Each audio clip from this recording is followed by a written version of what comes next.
Kamusta mga tol? Baldog to Gilas hero nga ba si JB Malonzo ng Gilas Pilipinas sa nakaraang SEA Games? Pwede nga ba talaga siya palaruin sa Gilas main team? Abay, try na natin niya, pero bago yan, at tsara muna tayo, focus lang sa goal.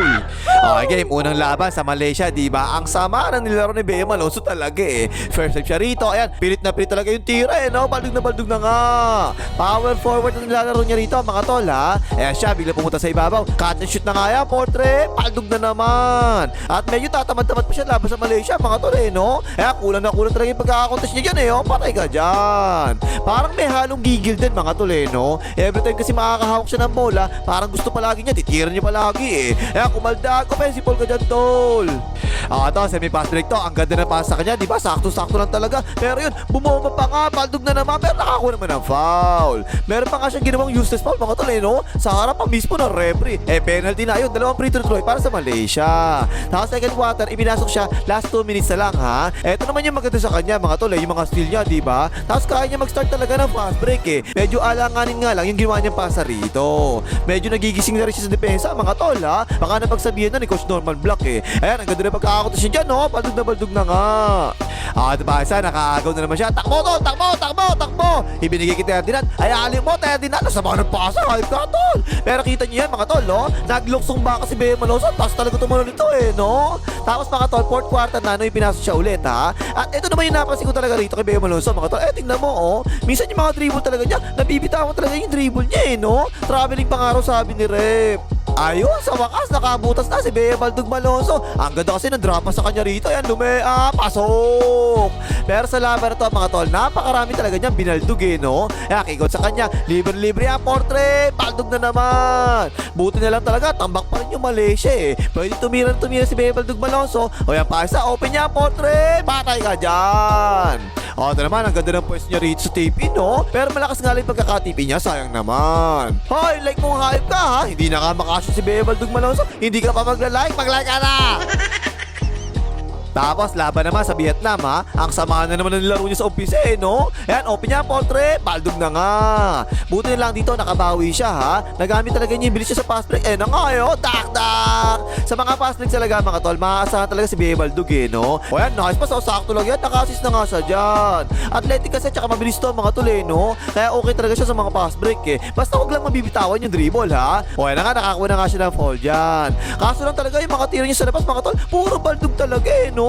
O yan pa isa, open yan eh, portrait, baldog na naman. Ang dami na nga nagagalit sa kanya sa live chat, paano ba naman, baldog daw kasi eh. O yan pa isa, biglang jumaper, baldog na naman. Ayun, third quarter, medyo nakabawi-bawi si JB Baldog, mga tol, ha? Ayan, binilisan niya yung baba. Nakapegi pa nga, nice, nakashoot sa wakas. At pa isa, medyo natuto na, mga tol. Ayaw na tumira ng 3 points, eh, no? Kaso lang, natapik sa kanya yung bola. Kinikot na lang tuloy. At ito naman yung gusto ko talaga sa kanya, mga tol, eh. Masipag talaga siya kumuha ng mga offensive rebounds, eh, no? Ayan, nakakuha na nga, nakapulpa pa nga, nice, tol. At pa isa, tingnan niya, oh. Nasa 3 points pa siya nakapwesto niyan, di ba? Pero pasok agad siya, paloob para rebound, oh. Ayan, nakakuha na nga niya. Kaso lang, sinausaw pa, yung natapikan na nga tuloy, tapo ng sabaw. Tapos fourth quarter, naku po, nagtitira sa labas. Sumasakit na ulo ko dito kay JB Baldog eh. Yan, feeling Jordan pa nga walang yan, baldog na naman. Isa laksak mo na lang, tol. Gamitin mo yung pagka-athletic mo, diba? Yan, sumlaksak na kalume, baldog din eh, oh. Pengang budget 6, sumasakit talaga ulo ko dito kay JB Baldog eh. Yan, nag-feeling Jordan na naman ang walang yan, oh, jumamper, baldog na naman. At ayun, sa wakas, nakabawi na si JB Baldog, ha? Naka-offensive rebound na naman siya dito. Naka-putback pa nga, crucial pa yan, ha? Nice tol. Pero dito, asar talaga ako, eh. Paano ba naman? Lamang ng 5 ang Gilas, ha? 18 seconds pa sa shot clock. 36 seconds na lang nalalabas sa fourth quarter. Di syempre kapag ganyan, diba? Uubusin mo na yung shot clock mo bago mo itira para isang possession na lang yung kalaban mo. Eh, tinan yung ginawa, oh. Sinilaksak kagad, eh. Walang yan. Buti nila, tinawagan na ball ng referee. Hayop ka, tol. Ayun, laban sa Indonesia, mga tol. Hindi na siya first 5 eh, no? Pero pinasok siya, ang sipag talaga niya, ha? Eh, naka-counter steal pa nga sa fast break. Nice, tol. Tapos, unang possession na nakahawak siya ng bola. Ayan, sinilaksak kagad dyan. Nice. Pinuwersa na nga niya yung sabit sa braso. Ball ka dyan, tol. At yung maganda rito, mga tol, ha? Nagsipag talaga siya kahit sa depensa, eh, no? Ayan, ang ganda ng depensa niya. Natabik na nga niya. Tapo, ng sabaw. Tapos, yung ginawa ni Coach Norman Black, mga tol, diba? Siya yung pinantao doon sa malaki ng Indonesia, diba? Kahit na nasa lopas dito po, ha? Ayan, ang ganda ng box niya dyan, no? Nice tol. Tapos ayan, naka-offensive rebound ng Gilas dito. Binigay sa kanya. Open na open yan eh. Audio mapper. Naku po, tabingi. Baldog na nga. Pag ganyan kasing struggling ka, diba? Dapat talaga, babawi ka na lang palagi sa depensa. Ayan, nakaago na nga siya, oh. Tapos binirik pa kagad sa kanya. Open na open niya. Portrait. Baldog, patay ka dyan. Ayun, dun mga tol eh, no? Dun na nagsimula makahabol yung Gilas second quarter eh. Back out na naman siya rito. Ang ganda, nice box out, tol. At saka yung ginawa pa niya, diba? Pinopro niya palagi sa poste yung malaki. Kaya nangyari tuloy, naging limited talaga yung touches ng malaki eh, no? Hindi ba pasahan eh. Kapag nilalabas kasi, naaagaw niya palagi yung pass. Nice steal, oh. Tapos siya pa nga yung nagdala sa pass drive. Boy, ayaw mo na, tol. Layup yan. Nadaan sa sipag, mga tol. Ganyan dapat, be, Baldog. Naka-offensive rebound na naman siya rito. Binigay kay Bulek. Nakasalak na tuloy si Bulek. Tuloy-tuloy. Layup yan. Yan, ganyan na lang tol, ganyan na lang, sipagan mo na lang, lalo na sa depensa ha. Pero naku po, nag-feeling Jordan naman ang walang niya. Biglang traveling step back, yung bumper, paltog na nga. Pero at least mga tol, diba? Kahit nagbababaldog yung mga tira niya sa labas, yung backshot doon sa malaki ng Indonesia, napakasolid talaga. Ayan naman, naka-rebound na naman eh, oh. Third quarter, ito na, unang-unang possession. Naku po, nalibre sa baseline, kahit di ko sabihin, alam niyo na mangyayari dyan eh, no? Yan, tinira na nga, paltog na nga. At siya pa rin yung pinapatao doon sa malaki ng Indonesia, mga tol ha. Ayan, nice backshot na naman sa ilalim, oh, naka-rebound na tuloy ang Gilas. Medyo pinapabayaan na actually siya ng depensa sa labas, mga tol eh. Ayan, ang ganda na pa sa kanya palabas. Libre na nga si Bea Baldog Malonzo. Potre, patay ka dyan. Buong laro na to, mga tol ha. Siya na talaga palagi yung tumao doon sa malaki ng Indonesia. Pero isang beses ko lang nakita nakashoot ng malaki na to ha. Bihira na kasi mapasahan eh. Kasi nga, ang ginagawa ni Bea Baldog Malonzo, ganyan no, pinoprot niya palagi, diba? Kapag nilapas, tatapik palagi ni Bea Malonzo. Ayan, nice defense, tol. Nasira talaga yung laro ng malaki ng Indonesia eh, no? Eto, buti na lang, hindi tinawagan na foul. Napekea kasi siya rito. Ayan, no? Nabugo niya pagbagsak niya eh. Tinira ya, patay ang butike. At dyan na nga nagsimulang lumamang ang Gilas natin, mga tol, ha? Butik na naman maagaw ni Bea Malonzo, oh. Tapos ang ganda pa ng kontes siya rito, Portrait. Tungkap na nga yan. Ito, pumosting naman siya rito. Mahilig siya sa mga ganito, mga tol, eh, no? Yung parang pupwesahin talaga niya, yung tira niya, persado. Pero yung referee kasi, mga tol, kapag nahalata niya mga yan, na persado yung tira mo, mas pinapaboran talaga nila yung depensa. Ayun, jump ball daw sabi ni Rep. Ito, tingnan nyo to, oh. Ang liit ng pinambatay nila kay Bea Malonzo, diba? Aba, nag-feeling shooter ang walang yan, tinir na kagad eh, oh, Potre! Patay ka dyan! Nagkakakumpiyansa na kahit konti, mga tol, ha? Kaya kikot sa kanya, nag-feeling step care na ka, walang yan, Potre! Paltog na nga! Tapos fourth quarter, eto, sumalaksak siya rito, mga tol. Naiwanan niya eh, no? Ang ganda nung ginawa niya pa sa Ferdinand, mabanda, naka-assist na nga! Pero ayun, Baldog pa rin talaga ang walang ya eh, no? O yan, ang bilang step back, Portrait! Baldog na Baldog! Kaya nakahabol pa tuloy yung Indonesia. Paano ba naman? Nagkalat ang Gilas sa dulo ng fourth quarter eh. O yan na nga, Portrait! Baldog na naman! Pero buti na lang, nanalo pa rin naman yung Gilas dito. Nakadepensa pa nga siya ng isa rito, ha? Nakabuta pa nga. Tapos panghuli, laban sa Thailand sa finals ha. Sobrang dami talaga niya, nakakuha rebounds dito eh, no? Ayan, ang sipag, oh, natabik pa nga niya palabas, nice tol. Pati yung backshot niya, okay talaga sa akin ha. Ayan yung backshot niya sila ulit, solid na solid talaga. Kaya tinapik na natuloy galing sa likod niya eh, oh. O, diba isa, tingnan niya, oh. Nakabackshot na naman siya rito, diba? Naka-rebound na naman siya, nice Bea Malonzo. Kaso lang mga tol, sa 3 points na naman eh, no? Nagbabaldog na naman ang walang yan to. Ayan, binuwayan na nga, Portrait. Baldog na nga. Ang hirap niyang ganyan, mga tol, eh. Paano ba naman? Merong butas sa labas sa offense, eh, no? Ayan, tinira naman niya, Portrait na naman. Baldog, eh, oh. Pero again, mga tol, sa sipag, bumawi talaga, eh. Ayan, fast break ang Thailand dito. 3-on-1 fast break na yan, diba? Pero inaabol pa talaga niya, oh. Natapik pa nga niya yung pass. Nice hustle, tol.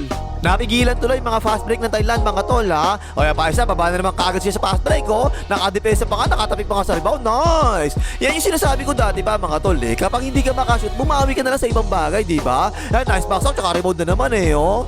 Ang laki ng impact nung naging sipag niya bumaba sa mga fast break, mga tol. 3 fast break ng Thailand yung napigilan nila sa second quarter. Ayan, nice tipis na naman eh, oh. Tapos third quarter, pinag-start na siya eh, no? At again, yung mga offensive rebounds, ayan yung isa, oh. Tapos ayan pa, pangalawang offensive rebound na yan, ha? Paalo pa nga, nice tol. Nadaan sa sipag talaga, mga tol eh, no? Baldog nga talaga, pero masipag naman eh. Ayan, offensive rebound, tsaka putbok na naman, nice Bea Malonzo. Para bang yun nangyari, kada play, makikita mo talaga, nakakahawak palagi ng bola si Bea Malonzo eh, no? Ayan, natabik na niya, tama, ng sabaw. At ito, nakabasar beater pa nga siya rito. Crucial to, mga tol, ha? Kasi lamang pa ng 5 yung Thailand dito, eh. Ayan, oh, patay! Bahay mala, hindi Baldog. Aba, bawing-bawi na si Bea Maloso, mga tol, ha? Etong depensa niya sa poste na to, pinopront talaga niya palagi, effective talaga eh. Ay, natabik na naman niya, tapon ng sabaw. Baka hindi lang siguro 5 steal ang nagawa niya rito, dami talaga eh, no? O, yan pa isa, sinundan si Bonjing, tapon na naman sabaw. O, ito pa isa, sa ilalim naman to, ipinasa, natabik na naman niya eh, oh. Pero nako pa rin ng Thailand yung bola. Lamang na ng dalawang gilas, mga tol, ha? Binigay nila kay Bea Baldog sa corner, portrait, Baldog na Baldog. Pero kahit na Baldog yan, hindi na nakakainis, mga tol eh, no? Paano ba naman? Bawing-bawi talaga sa sipag eh. Ayan, nakakuha na naman offensive rebound eh, oh. Tapos dalawang magkasunod pa nga, nakashoot siya rito, ha? Etong handout na to, mga tol, hirap na hirap talaga yung Thailand na bantayan to, di ba? Ayan, tuloy-tuloy, layup yan. Tapos patapos na nga yung third quarter, naka-buzzer beater na naman siya, ha? Pangalawa mo na yan, tol, ha? Patay ka dyan. Tapos fourth quarter, mga tol, unang-unang atake, 4 shot kagad yung ginawa niya. Ayan, tingnan mo, Baldog na nga. Lumamang pa actually na isa yung Thailand, mga tol, ha? Pero biglang naka 12-0 run ang gilas natin. At yung buong 12 points na yun, mga tol, involved talaga siya palagi lahat dun eh. Ayan, assist niya ka Ferdinand, no? Basket, may kasama pang Baldog. Ayun, lamang na ng dalawa yung gilas, ha? Galing pa siya sa labas dito, ayan siya, oh. Pero bigla siya pumasok sa loob. Natabik na nga niya kay Luis Manzano. Lumea, patay ka dyan. Napakalaki ng impact ng mga offensive rebounds niya, mga tol, eh, no? O, ayan pa isa, oh. Nako-convert talaga natin palagi sa mga second chance points. Mr. Right Portrait, patay ka dyan. Lamang na ng 7 gilas, mga tol. Ang layo ni Bonjing, oh. Binuhay na kagad niya, Portrait, patay ka dyan. Himalay, di Baldog. At again, mga tol, itong hand-up sa kanya, si Babaw, di ba? Tapos bigla niya sasalaksak. Nahirapan talaga yung Thailand na bantayan, eh, no? Lumea, patay na naman. Last 2 minutes na lang, umahabol na yung Thailand. O, ito, pamatay sunog talaga itong salaksak niya na ito, eh, no? Nakakuha pa kasi siya ng foul, kasabay na shot lock buzzer. Kaya ayun, nag-champion na nga yung gilas dito. So, ayun, mga tol, no? Ang tanong natin kanina, Baldog ba talaga o hero ba si Bea Malonzo? Ang sagot ko dyan, mga tol, ha? Parehong Baldog, tsaka hero talaga. Kasi Baldog naman talaga siya, di ba? Pero yung maganda kasi talaga, mga tol, kung kailan kailangan talaga na makapag-contribute siya, nakapag-contribute talaga siya, binuenas bigla, no? Pero hindi lang talaga buenas yun, mga tol, kasi dinaan talaga niya sipag, di ba? Lalo na sa mga offensive rebounds, ang laki talaga nag-epekto nun sa laro, eh. Yung next question naman natin, pwede ba siyang ilagay na natin uli sa main team ng gilas natin? Ang sagot ko dyan, mga tol, alanganin ako sa ganyan, kasi can't afford sa FIBA, nagawin mo siyang small forward, di ba? Kasi inconsistent nga siya sa 3 points, Ang mangyayari, sisikip sa loob ang depensa, di ba? Hindi naman natin siya pwede gawin power forward, kagaya ng ginawa sa kanya rito sa SEA Games, kasi masyado naman siya maliit para sa power forward, di ba? So how di Carabao, di ba? Tutin talaga. Ano yung pwesto niya? Alanganin talaga, eh. So tingin ko, kung may improve pa niya yung 3-point shooting niya, ayun, pwede siguro siya going small forward ulit sa FIBA, di ba? At ayun siguro, pwede siya sa main team ng gilas natin kapag ganon. O ano pang himagas malike, mga hitar ng Baldog Brothers?